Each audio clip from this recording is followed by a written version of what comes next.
এমন এমন জায়গা দেখেছি আমি, চলো দেখতে থাকি। Guys welcome back to my channel. তো আমরা যাচ্ছি আজকে কোথায়? আমরা আজকে যাচ্ছি একটা ভয়ানক জায়গা, যেটা একটা হন্টেড প্লেস। তো দেখো গাইস, সকালে 6:15 বাজে আর এখানে কুয়াশা দেখো কি লেভেলের কুয়াশা, চেহারাও দেখা যায় না। এই অবস্থা, চেহারা দেখা যাচ্ছে কি আমার?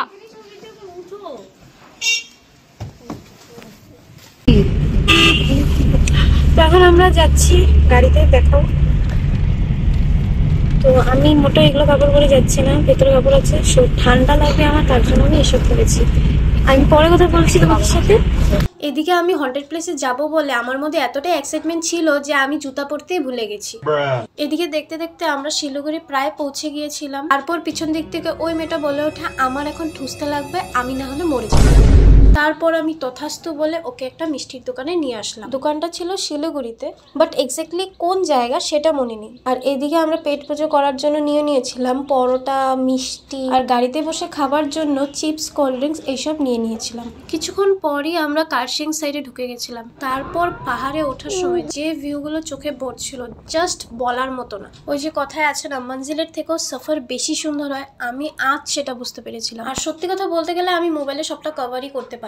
এতটা জার্নি করার পর আমরা আলটিমেটলি পৌঁছে গেছি কার্শিং ডাউহিল। আর এটা দেখো, এটা হলো সেই স্কুল যেখানে একজন বিজনেসম্যানের ছেলেকে মার্ডার করা হয়েছিল। আর ওইখানে লোকাল মানুষরা বলে থাকে যে ওই ছেলের আত্মা নাকি এখনো ঘুরে বেড়ায়, তার জন্য রাত 7টার পরে এই স্কুলে ঢোকার অ্যালাউ নেই। বাট আমার পার্সোনালি ভাবে কোনো ভুতিয়া স্কুল বলে মনে হলো না। মনে হবে কি করে বলো, এত সুন্দর স্কুল। তারপর আমরা চলে আসলাম পাইন ফরেস্টে। আর সত্যি কথা বলতে গেলে এই জায়গাটা সত্যি ভুতিয়া টাইপের ছিল। আর আমরা অনেক জায়গায় অনেক কিছু ফিলও করেছি, আগে দেখলেই বুঝতে পারবে। সে যতই ভয় পাই আর যাই পাই, এনজয়টা মাস্ট, এনজয় তো করতেই লাগবে। আর এখানে আমি পাহাড়ে বেয়ে বেয়ে উঠছিলাম, কারণ আমি এখানে রিলস বানাবো তার জন্য। আর আমরা যেদিন ওখানে গিয়েছিলাম এক ফুটাও কুয়াশা ছিল না, তার জন্য ভিউগুলো একটুকু ভুতিয়া টাইপের ছিল না, নর্মাল লাগছিল। এইখানে আমার ব্যাকগ্রাউন্ডটা দেখলেই বুঝতে পারবে এখানে আমার সাথে কি হয়েছিল। দেখো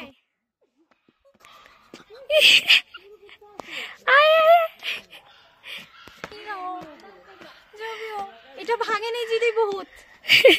আমি সত্যি বলে গেছি ভাই। গাইস আমরা এখন যে প্লেসটাতে আসছি না, এখানে মানুষের মুখে শুনছি এখানে নাকি ভূত আছে। জানি না এটা কি সত্যি কিনা, কিন্তু এখানে চারিপাশটা দেখো তোমরা, মানে এই জায়গাটা দেখে মনে হচ্ছে না, কিন্তু আমার লাগছে যে হয়তো আছে, মানে এমন এমন জায়গা দেখেছি আমি। তো চলো দেখতে থাকি।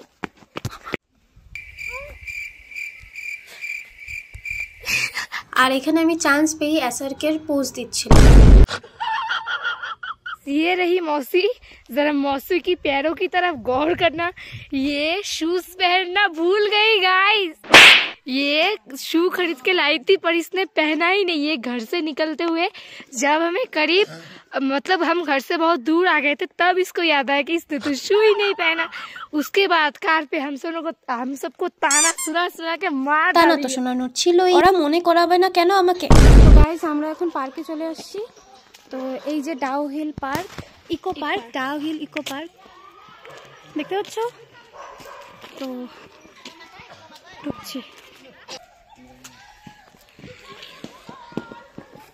वीडियो टेक नहीं देखे, वीडियो टेक। हाय गाइस,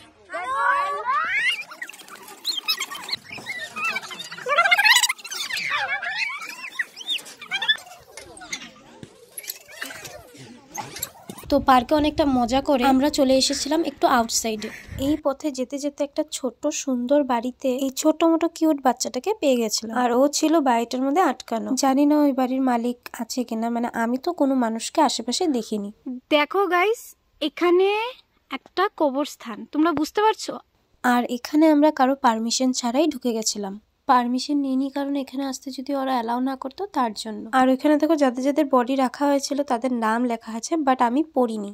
জানি না কেন আমার অনেকটা ভয় লাগছিল, আর তার মধ্যে অনেক কিছুর আওয়াজও পাচ্ছিলাম, বাট বাট সাউন্ডটা অ্যাকচুয়ালি কিসের সেটা জানি না। দেখো পজিটিভ এনার্জি আছে মানে নেগেটিভ তো থাকবেই, এটা সবাই জানে। বাট আমরা যে সাউন্ডটা পাচ্ছিলাম সেটা হয়তো কোনো পশু পাখির হতেও পারে, আমরা সেটা শিওর ছিলাম না। কিন্তু দেখো অচেনা একটা জায়গা যার বিষয়ে আমরা এত নেগেটিভ কথাবার্তা শুনে গেছি, আর গুগলে সার্চ করলে তোমরাও দেখতে পাবে, সেখানে তো ভয় লাগবেই বলো। আচ্ছা যাই হোক, এই করতে করতে আমরা একটা বহুত সুন্দর লোকেশনে গিয়ে পৌঁছে গেছিলাম, বাট বেশি দূর অব্দি যাইনি, পরে ব্যাক করে গেছিলাম জায়গাটা থেকে। পরে ওখান থেকে বেরিয়ে এসে মোমো খেতে বসে গেছিলাম। পাহাড়ে এসে পাহাড়ি মোমো না খেলে হয় বলো তো? যাই হোক, পরে খেয়ে দিয়ে বাড়ির জন্য রওনা দিলাম। আর পাহাড় থেকে নামার সময় প্রত্যেকটা ভিউ এর এনজয় নিচ্ছিলাম। সো তোমরা ডেফিনেটলি যেতে পারো কার্শিয়াং ডাউহিলে। আর এটা কোনো হন্টেড প্লেস না। হ্যাঁ, যদি ওয়েদার একটু খারাপ থাকে তাহলে তো একটু ভয় লাগবেই, কিন্তু ওয়েদার যদি খারাপ না থাকে তাহলে তো কোনো ব্যাপারই না। আমাদের টাইমে তো ওয়েদার ভালো ছিল। এখন তোমরা যাও আর দেখো। আর কে কোথা থেকে আমাকে দেখছো অবশ্যই কমেন্টে বলে যেও। गाइस ये देखो मौसी तो सो गई, उधर दीदी भी सोई हुई है। খেয়ে দিয়ে এসে ও বাসি কিছুই খাইনি, বাসির শরীর ভালো না বেচারি। তো গাইস, আজকের ব্লগ এখানেই শেষ করলাম। যদি ভালো লেগে থাকে লাইক এন্ড সাবস্ক্রাইব করে দিও। কথাটা আমি বারবার বলবো না, করতে তো তোমাদের লাগবে। চলো বাই বাই।